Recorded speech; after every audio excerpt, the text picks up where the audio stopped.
Bismillahirrahmanirrahim. Assalamualaikum warahmatullahi wabarakatuh. Innal hamdalillah nahmaduhu wa nasta'inuhu wa nastaghfiruh. Wa na'udzu billahi min shururi anfusina wa min sayyiati a'malina. May yahdihillahu fala mudilla lahu wa man yudlil fala hadiya lahu. Wa asyhadu an la ilaha illallah wahdahu la syarika lahu. وأشهد أن محمدا عبده ورسوله لا نبي بعده وبعد إخواني وأخواتي في الله عزل الله وإياكم. Kembali pada hari ini kita dipertemukan Allah Subhanahu wa taala dalam kajian tokoh-tokoh pengukir sejarah dalam Islam. Tokoh-tokoh Islam, pengukir sejarah. Dan mudah-mudahan kita orang-orang yang mengukir kebaikan dalam kehidupan kita, yang menjadi pujian bagi sejarah Islam. Dan setiap dari kita bisa menghadirkan kemanfaatan, kebaikan, kontribusi di dalam Islam dengan apa yang kita miliki. Apapun profesi kita, posisi kita sekarang, masing-masing bisa memberikan kontribusi kepada Islam. Dan inilah yang dilakukan oleh tokoh-tokoh Islam pengukir sejarah. Jangan sampai catatan sejarah kita sebagai orang-orang yang tidak kontribusi apa-apa, atau na'udzubillah tercatat sebagai orang-orang yang justru melemahkan, menghancurkan, merusak perjuangan Islam. Jadi kita mempelajari tokoh-tokoh ini, ya, salah satu hikmahnya adalah untuk memberi motivasi kepada kita semua untuk meneladani kiprah hidup mereka, meneladani kehidupan mereka, apa yang mereka lakukan, dan mudah-mudahan ini bisa terus memotivasi untuk menjadi orang-orang yang lebih baik. Ikhwani wa akhwati fillah azzalallah wa iyyakum. Pada sore hari ini kita akan berbicara sedikit tentang Sa'id bin Zaid radhiyallahu tabaraka wa ta'ala an. Sa'id bin Zaid salah seorang sahabat Rasulullah sallallahu alaihi wasallam. Sa'id bin Zaid merupakan nama asli, ya Sa'id, dan beliau dikenal dengan nama Sa'id bin Zaid karena ada beberapa sahabat-sahabat Nabi yang dikenal dengan kunyanya, yang dikenal dengan nama panggilannya daripada nama aslinya. Sa'id bin Zaid radhiyallahu tabaraka wa ta'ala dilahirkan di kota Mekkah tahun 22 sebelum hijrah. Sa'id bin Zaid salah seorang sahabat Rasulullah sallallahu alaihi wasallam yang cerdas, yang memiliki gagasan-gagasan yang cemerlang. Beliau juga seorang pemberani, ya, bertubuh atau tinggi tubuhnya, rambutnya lebat. Dan ayah beliau, Zaid, itu dikatakan sebagai seorang yang mengikuti agama, atau ayah beliau Zaid ini termasuk salah seorang yang tidak pernah menyembah berhala. Faqad aslama qabla an yadkhul an-nabiy sallallahu alaihi wasallam dar al-arqam. Da'ahu Abu Bakar ila al-Islam fasara ilaihi. Beliau masuk Islam sebelum Nabi sallallahu alaihi wasallam masuk ke Darul Arqam. Kita kenal Darul Arqam, tempat halaqahnya Rasulullah sallallahu alaihi wasallam, dengan para sahabat-sahabat Nabi yang baru masuk Islam. Sebelum Nabi masuk ke Darul Arqam, Sa'id bin Zaid faqad aslam. Dia telah memeluk agama Islam.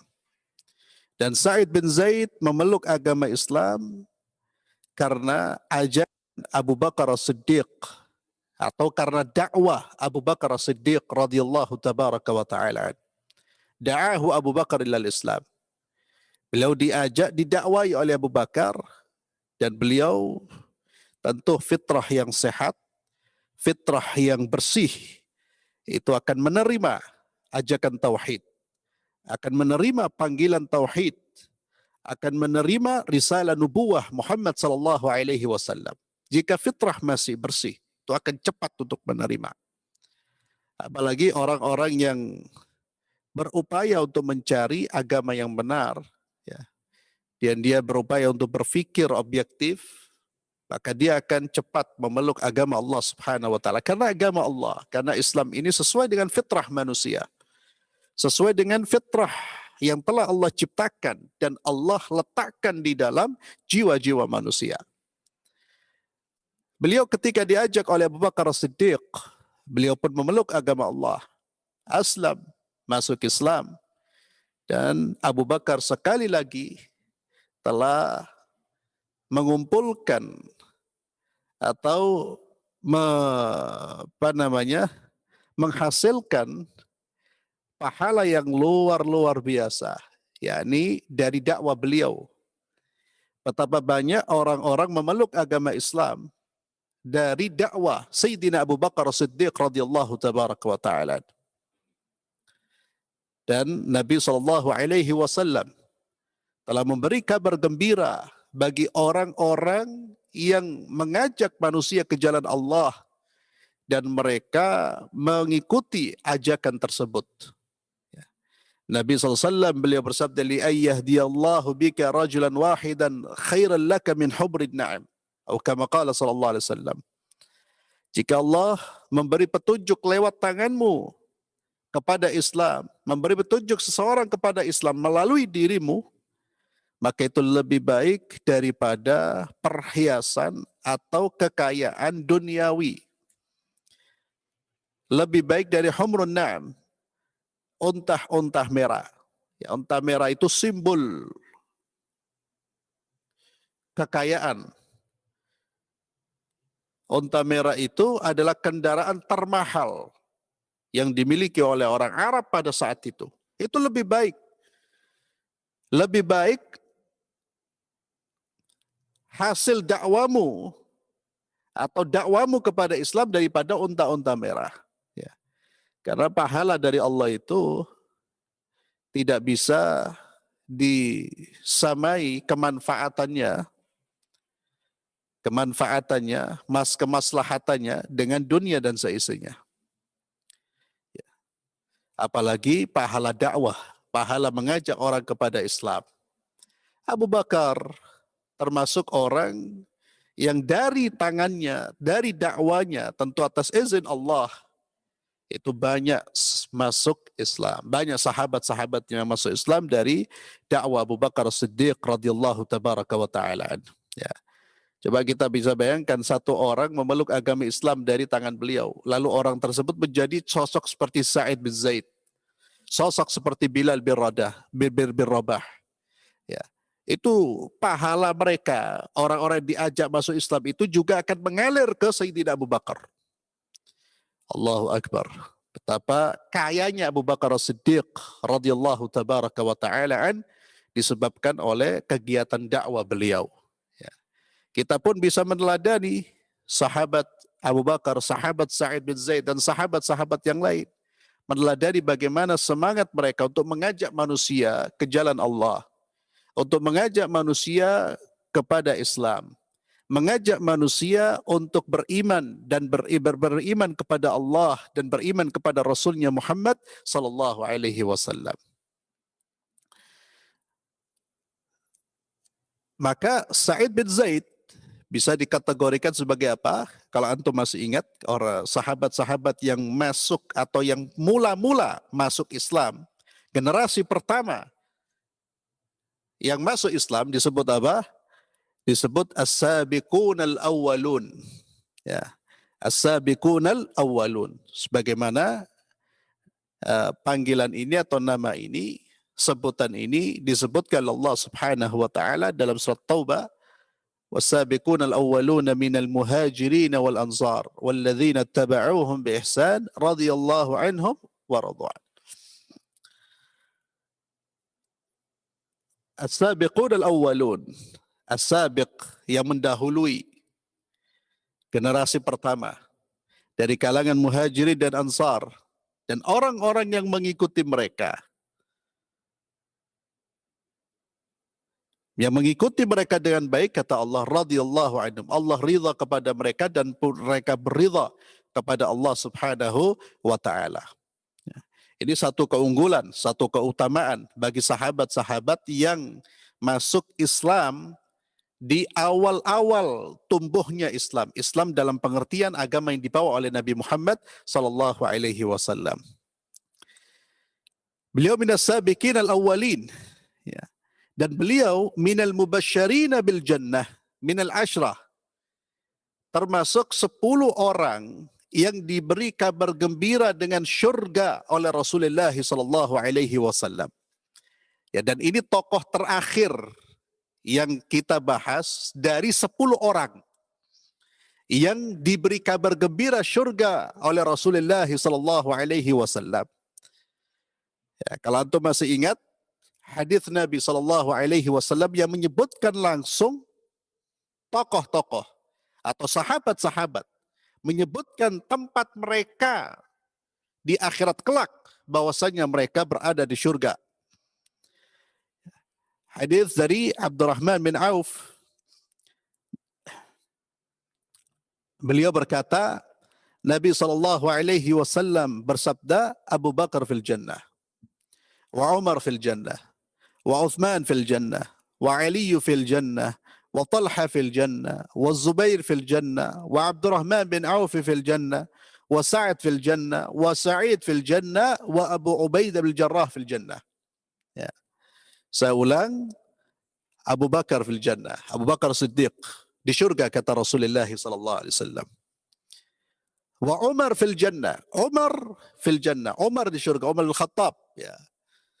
Wa Uthman fil jannah, Uthman bin Affan. Kata Nabi, Uthman di syurga. Wa Ali fil jannah, Ali bin Abi Talib. Tempatnya di syurga. Wa Talha fil jannah, Talha bin Ubaidillah, tempatnya di syurga. Wa Zubair fil jannah, Zubair bin Awam, tempatnya di syurga. Wa Abdurrahman bin Auf fil jannah, Abdurrahman bin Auf, tempatnya di syurga. Sa'ad fil jannah, Sa'ad bin Abi Waqqas, tempatnya di syurga. Wa Sa'idun fil jannah, Sa'id adalah Sa'id bin Zaid, tempatnya di syurga. Wa Abu Ubaidah bil Jarrah fil jannah, dan Abu Ubaidah bil Jarrah yang di syurga. Dan Nabi sallallahu alaihi wasallam tidak mengatakan insyaallah. Artinya itu sebuah kepastian bahwa 10 orang ini pasti masuk ke dalam syurga Allah Subhanahu wa taala. Ya Allah. Kabar gembira yang paling menggembirakan. Tidak ada kabar gembira yang melebihi kegembiraan ini. Kabar ini, ma'asyiral muslimin. Ya. Allahu Akbar, ketika antum, kita diputuskan Anda di syurga. Ya. Wallahi tidak ada kabar gembira yang lebih menggembirakan. Bahkan kabar ini lebih disenangi oleh siapapun daripada dunia dan seisinya. Namun untuk kita tidak mungkin terjadi. Itu kabar gembira yang telah disampaikan oleh Rasulullah SAW, karena Rasulullah sudah wafat. Tidak mungkin lagi ada orang yang bisa menginformasikan sosok tertentu pasti di surga. Tidak bisa, tidak ada lagi sudah. Ya. Maka kita tidak boleh memutuskan posisi atau tempat seseorang di akhirat, baik di surga atau di neraka. Ya. Selama dia muslim, maka tidak boleh dipastikan tempatnya. Orang yang sangat baik, yang sangat mulia, selama tidak ada keterangan dari wahyu bahwa orang tersebut di surga, kita tidak boleh memastikan fulan fil jannah, fulan tempatnya di surga. Selama tidak ada wahyu. Kalau ada wahyu seperti hadis ini, naam, kita wajib mengimani, meyakini dan menetapkan apa yang telah ditetapkan oleh Rasulullah SAW. Namun ketika tidak ada wahyu, tidak boleh sesoleh apapun seseorang.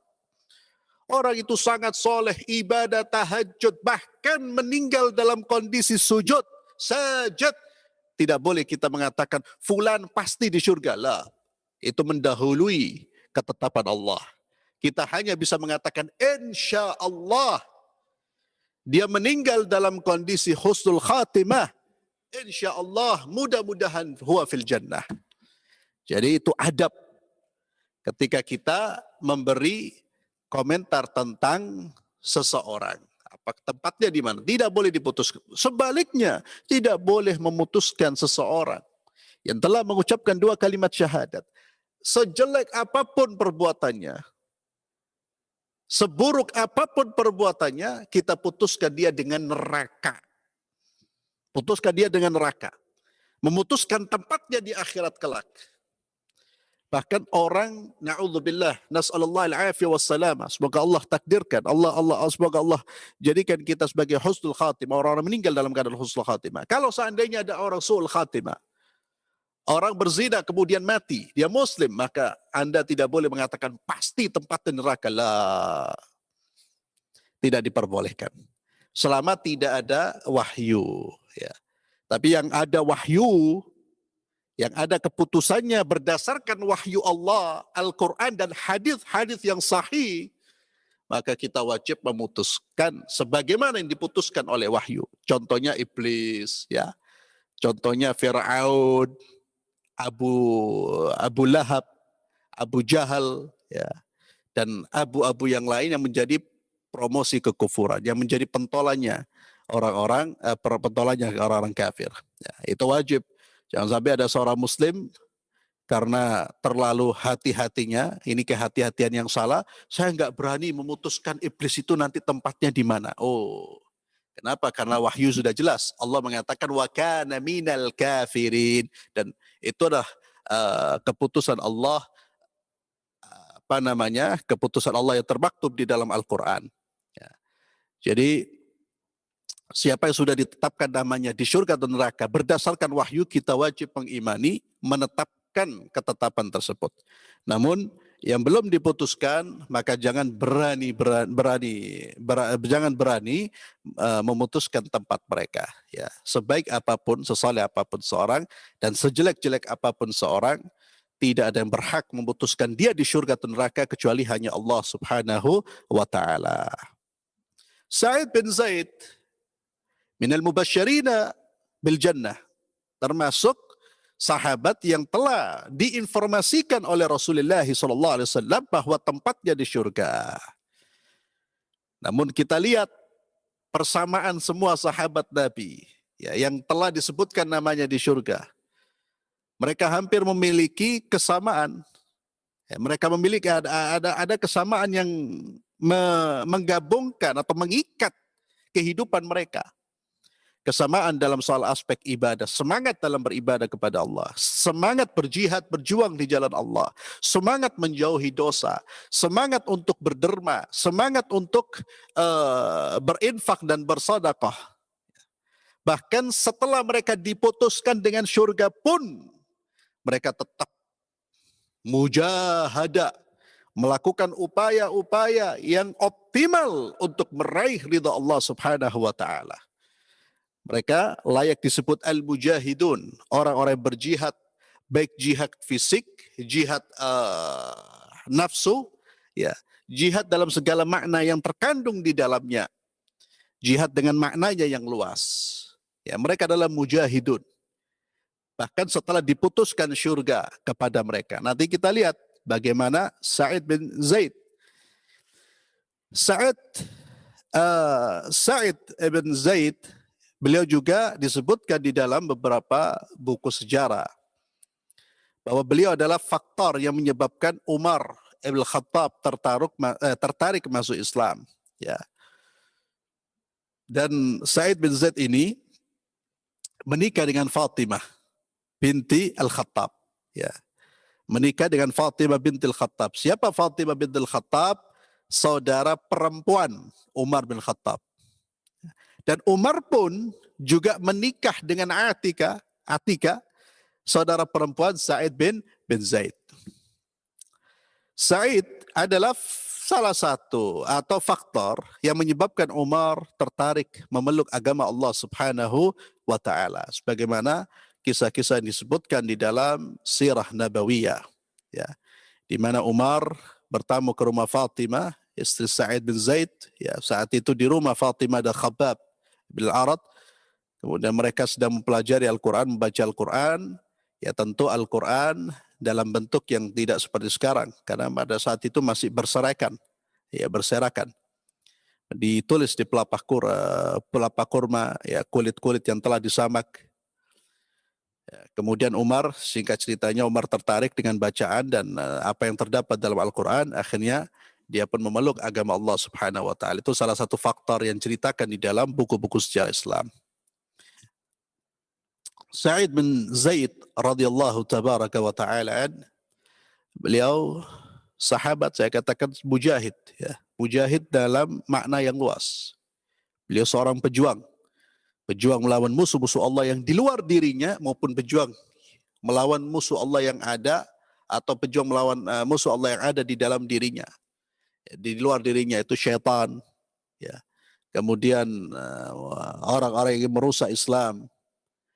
Di dalam dirinya nafsu-nafsu jahat, dan fa'alhamaha fujuraha wa taqwaha. Setiap manusia diberi potensi keburukan di dalam dirinya. Maka dia menjadi seorang mujahid.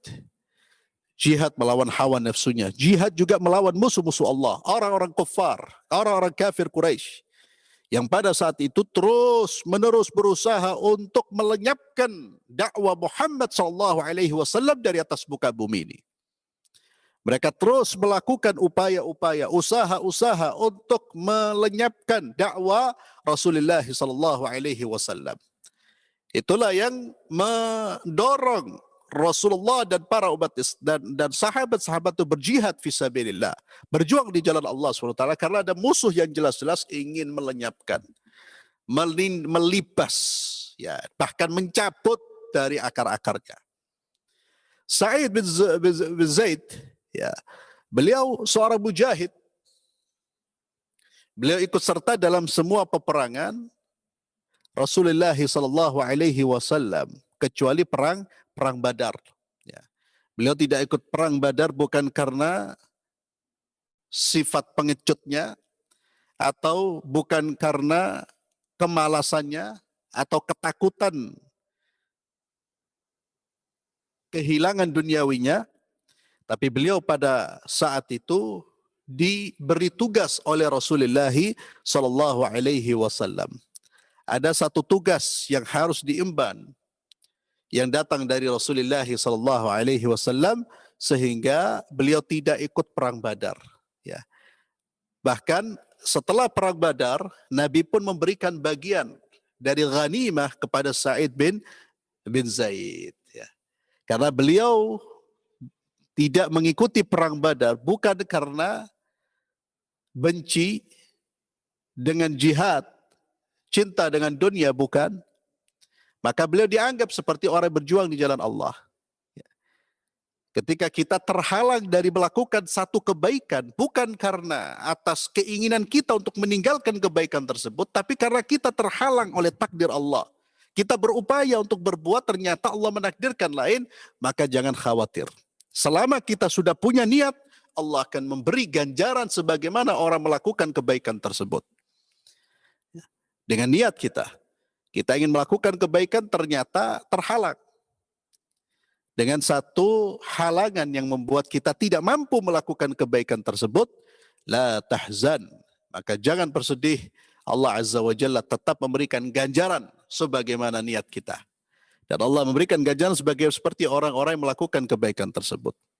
Beliau diberi ghanimah perang Badar oleh Rasulullah SAW. Kemudian setelah itu beliau mengikuti seluruh peperangan bersama Rasulullah SAW. Dan antum bisa bayangkan, ma'asyiral muslimin, bagaimana beratnya kehidupan di zaman Rasulullah SAW.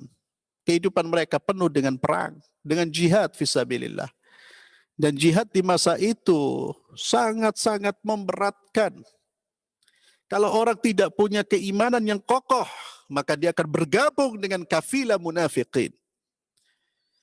Jadi kehidupan yang penuh dengan perjuangan, kehidupan yang penuh dengan pengorbanan, itu adalah kehidupan para sahabat Rasulullah SAW.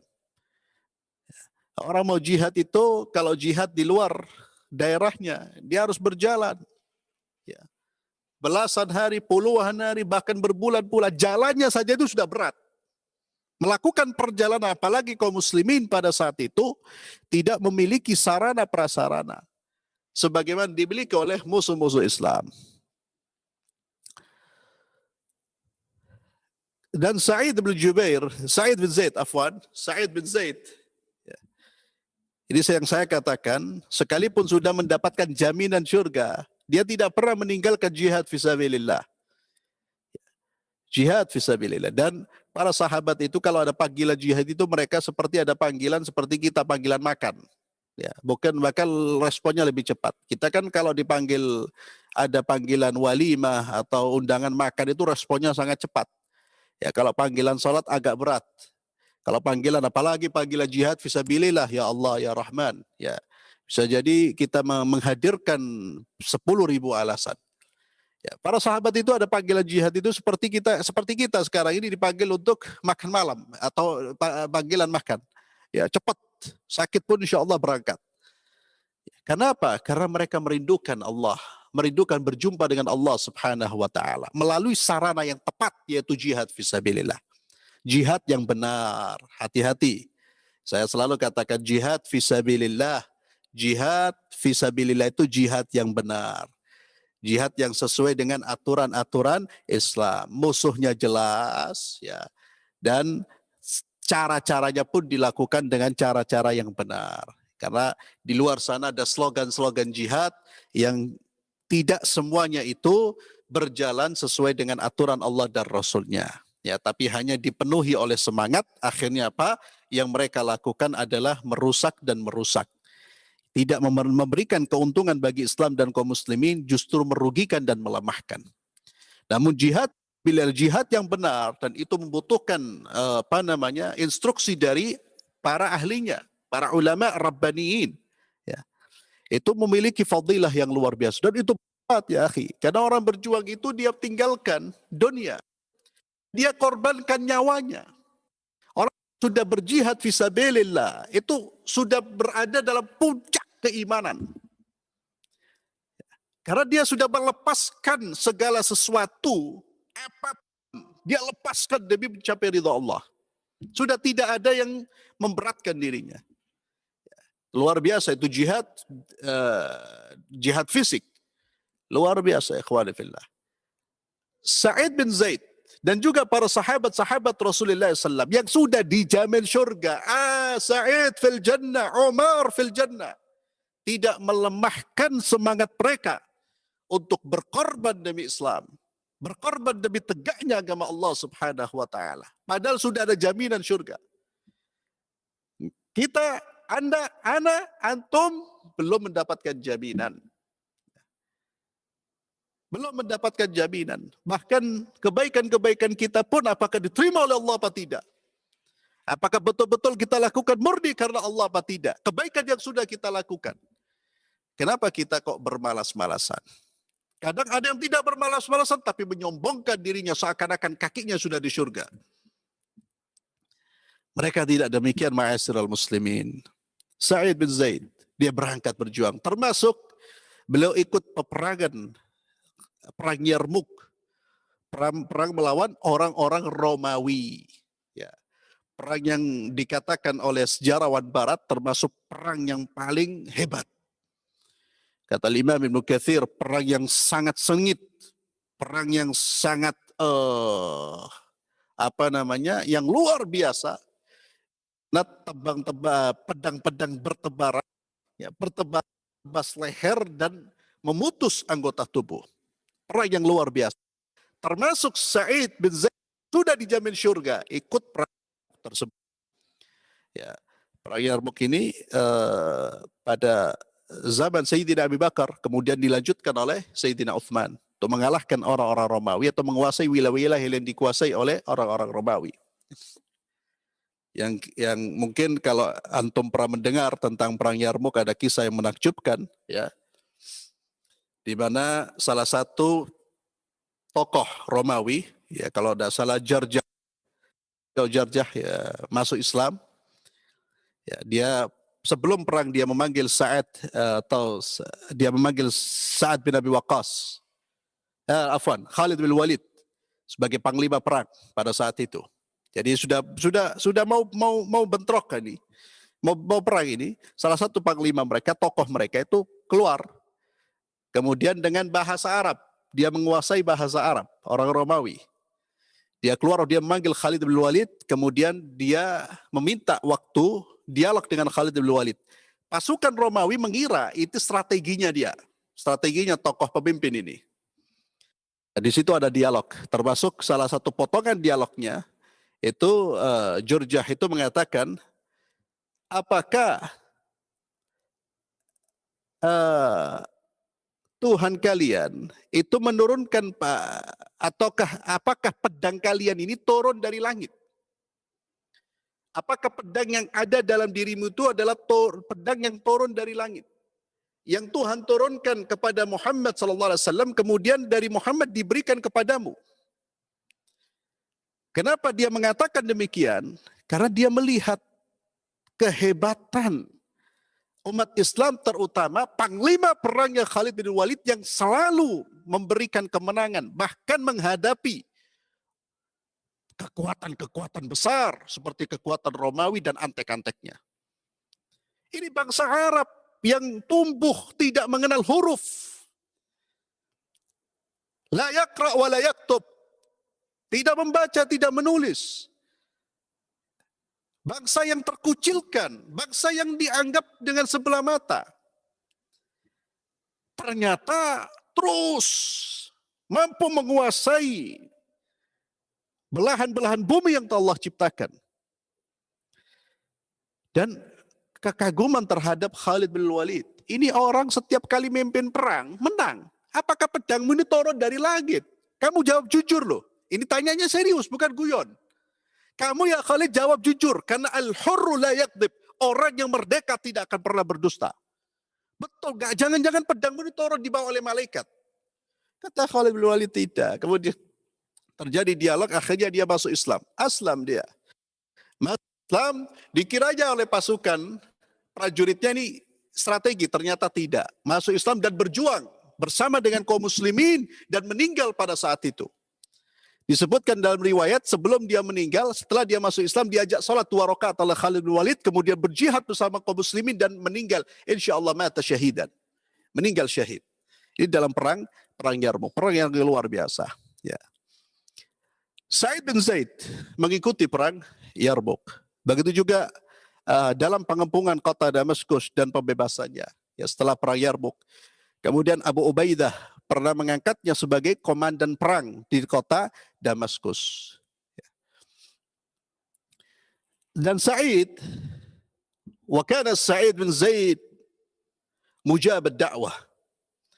Di antara keistimewaan dari Sa'id bin Zaid ini adalah doanya selalu dikabulkan oleh Allah Subhanahu wa taala. Dan orang-orang melihat bagaimana Allah mengabulkan doanya Sa'id bin Zaid. Allahu Akbar. Hadza waliullah. Ya. Ini yang disebut dengan waliullah. Waliullah itu apa? Ya salat. Waliullah itu gak aneh-aneh. Ya jihad fisabilillah. Meninggalkan perbuatan maksiat kepada Allah. Kalau ada orang gak waras, jangan dipanggil waliullah ya jamaah. Jangan merendahkan Islam dan jangan sampai Islam itu direndahkan. Bagaimana kita mengangkat orang-orang yang gak waras sebagai wali Allah. Apalagi merokok, membuka aurat. Wali Allah. Wali ada dawarti di wali Allah. Ya akhi, khalas. Ya, coba hidupkan kembali akal sehat kita. Hidupkan kembali sunnah Rasulullah SAW. Jangan melakukan atau berpikir mengungkapkan hal-hal yang membuat Islam itu menjadi bahan tertawaan. Wali Allah itu pejuang. Wali Allah itu adalah orang yang cerdas. Wali Allah itu adalah orang yang beribadah kepada Allah. Kita bisa katakan dia wali Allah, mujabud dakwah, doanya terkabul. Sa'id bin Zaid pernah dia difitnah oleh seorang wanita di zaman Marwan bin Hakam, zaman Muawiyah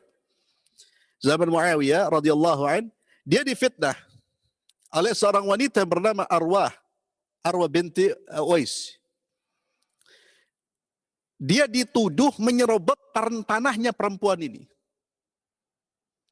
Perempuan ini pun mengadukan tuduhannya, mengadukan Sa'id kepada Marwan bin Hakam. Pada saat itu gubernur Madinah, kota Madinah. Dia mengadukan. Padahal jelas Sa'id bin Zaid tidak berbuat salah dan tidak mengambil tanah wanita ini. Tapi memang ada orang-orang yang nekat. Dia merasa mampu berargumentasi. Dia merasa bisa mempengaruhi pengadilan, pengambil keputusan, maka dia pun berani. Dan itu sudah diancam oleh Nabi kita Muhammad SAW, termasuk diancam oleh Allah Azza wa Jalla dalam Al-Quran Al-Karim. Ya, mengambil harta dengan cara yang batil, mengambil hak orang lain dengan cara mengadukan ke pengadilan. Kemudian dia menyogok hakim dan lain sebagainya. Dan manusia seperti ini, manusia yang saya katakan nekat. Karena dia menjual agamanya, menjual surganya dengan neraka. Ya, menjual dunia, kebahagiaan duniawi dengan kesengsaraan yang abadi. Wanita ini mengadukan. Sa'id melaporkan Sa'id bin Zaid atas tuduhan mengambil sebagian tanahnya. Dan mungkin karena argumentasinya, karena bukti-bukti yang dibuat, fakta yang dimanipulasi, dia mendapatkan dukungan. Sa'id pun mengatakan kepada Marwan bin Hakam, apakah Anda mengira saya berani mengambil sejengkal tanah milik orang lain? Padahal saya mendengar Rasulullah sallallahu alaihi wasallam bersabda, "Man akhadha shibran minal ardi bighairi haqqi, tuwiqahu fi sab'i ardina yaumal qiyamah." Siapa yang mengambil sejengkal, ya, bukan semeter, 2 meter, apalagi hektaran, sejengkal, sak jengkal. Mengambil sedikit, artinya sejengkal itu, kalau di bawah sejengkal enggak apa-apa, bukan.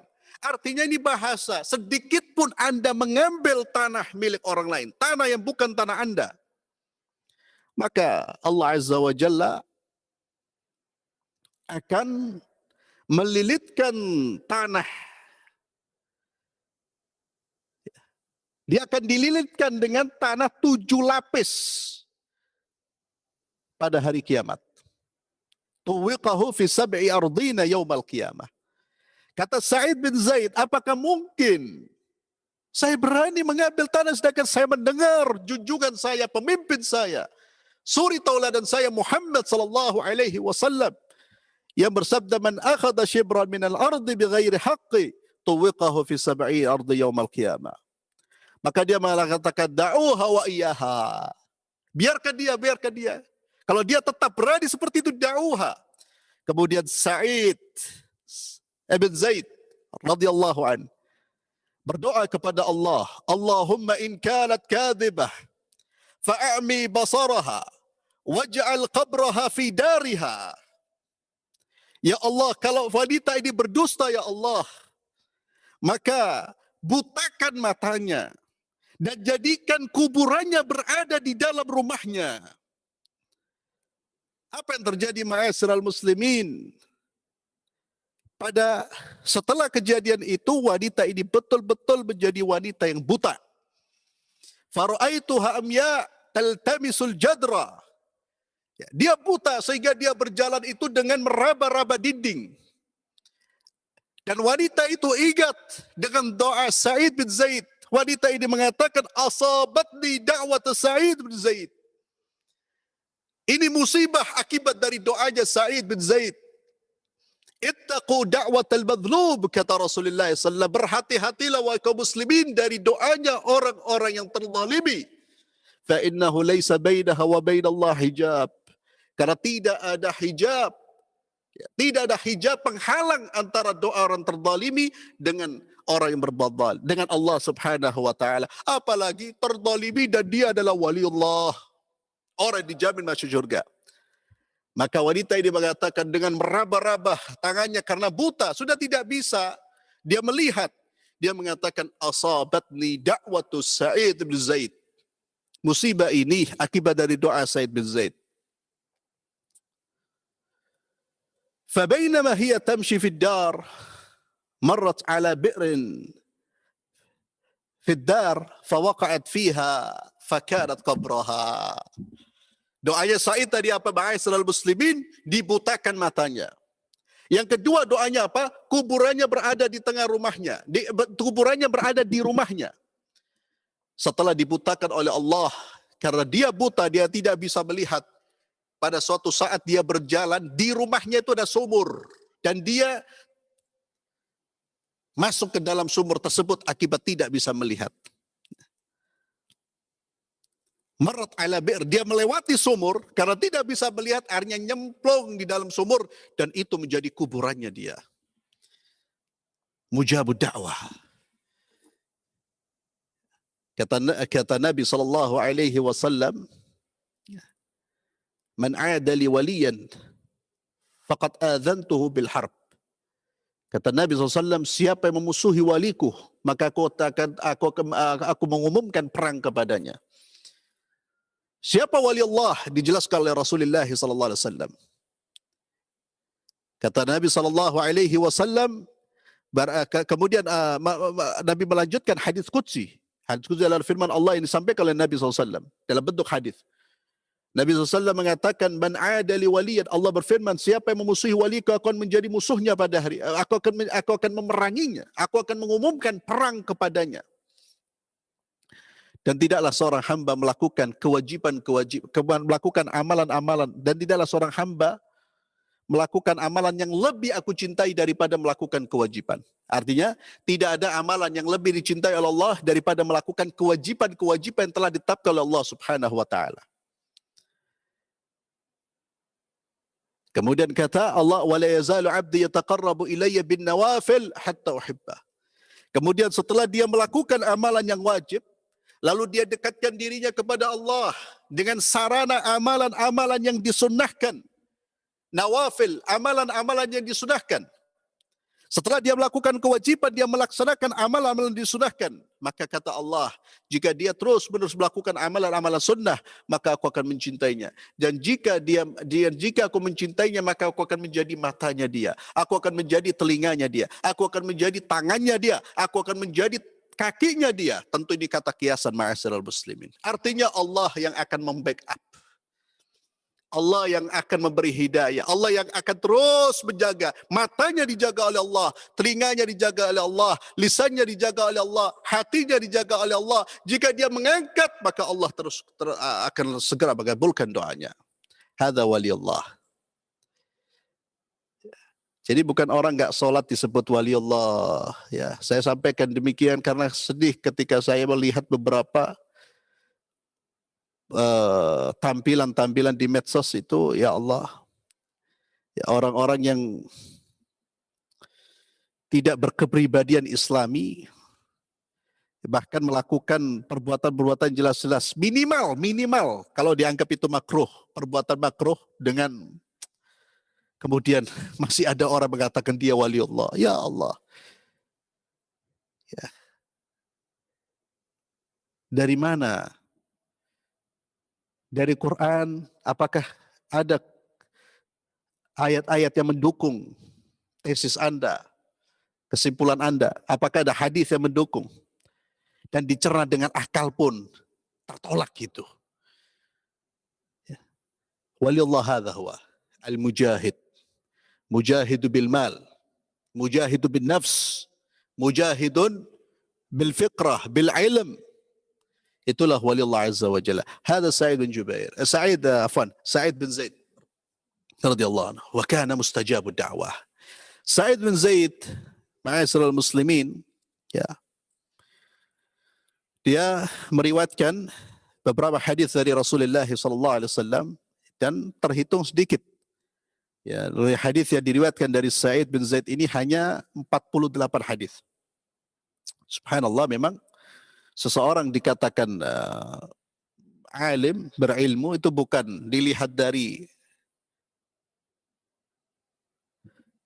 kumpulan ilmu atau kumpulan hadis yang ada di otaknya dia atau di hafalannya dia, tapi ilmu itu atau orang alim itu juga dilihat dari amal perbuatannya.